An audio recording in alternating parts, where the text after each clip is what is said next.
మీ కష్టం గుర్తించండి. మా ఎస్సీ వాళ్ళు, మా దళిత సమాజానికి, మా దేశ బాధ్యత మారేది. మా ముస్లిం సమాజానికి ఇంకెవరు లేదంటే మా సమాజానికి, మా ముస్లిం సమాజానికి అండగా నిలబడే నాయకుడు ఎవరు లేడు. మా మహేష్ అన్నకి గెలిపించుకుంటాం. మా ముస్లిం సమాజానికి మా ముస్లింలే అండగా నిలబడలేదు. పోతున్న మహేష్ గారు అండగా నిలబడ్డారు. ఆయనకి టికెట్ ఇవ్వాలి, లేదా నేను ప్రాణం చేస్తా. మా మహేష్ అన్నకి టికెట్ ఇవ్వాలి. మేము రాత్రి అంతా లేదు, కూడు లేదు. మాకు కేటాయించాలని, పశ్చిమ సీటు మనకి కేటాయించాలని పవన్ కళ్యాణ్ గారికి విజ్ఞప్తి చేస్తున్నాం. ఖచ్చితంగా కేటాయించాలి. మనం సెంట్రల్ ఆంధ్రాలో బలంగా ఉన్న స్థానం విజయవాడ పశ్చిమ. సెంట్రల్ ఆంధ్రాలో బలంగా ఉన్న స్థానం పశ్చిమ నియోజకవర్గం ఉంది.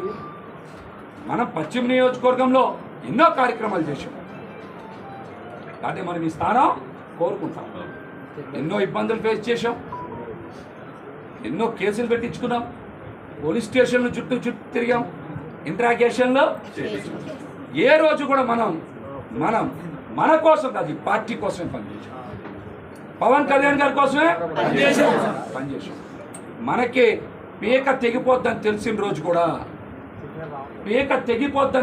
రోజు కూడా ముద్రగడ పద్మనాభం గారు వరుస లేఖలు ఆపింది పశ్చిమ నియోజకవర్గం నుంచి. ముద్రగడ పద్మనాభం గారు లేఖలు రాయలేదు, పార్టీ మీద లేఖలు రాసినప్పుడు మనం ఆ రోజున ఏం చేశాం? నిలబడ్డాం కదా, పార్టీ దగ్గర నిలబడ్డాం.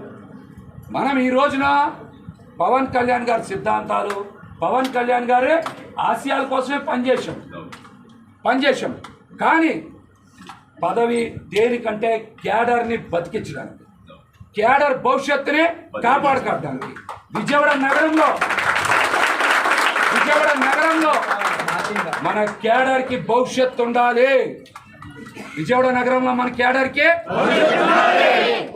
మన క్యాడర్కి పదవులు రావాలి. మన క్యాడర్ నిలబడాలి. మనం వాళ్ళ కోసం నిలబడతాం. ఎందుకు ఈ మాట చెప్తా ఉన్నాం? ఎవరు లేకపోతే మనం ఎవరికి చెప్పుకోవాలి? ఎక్కడికి వెళ్ళాలి? ఎవరికి చెప్పుకోవాలి? ఎక్కడికి వెళ్ళాలి?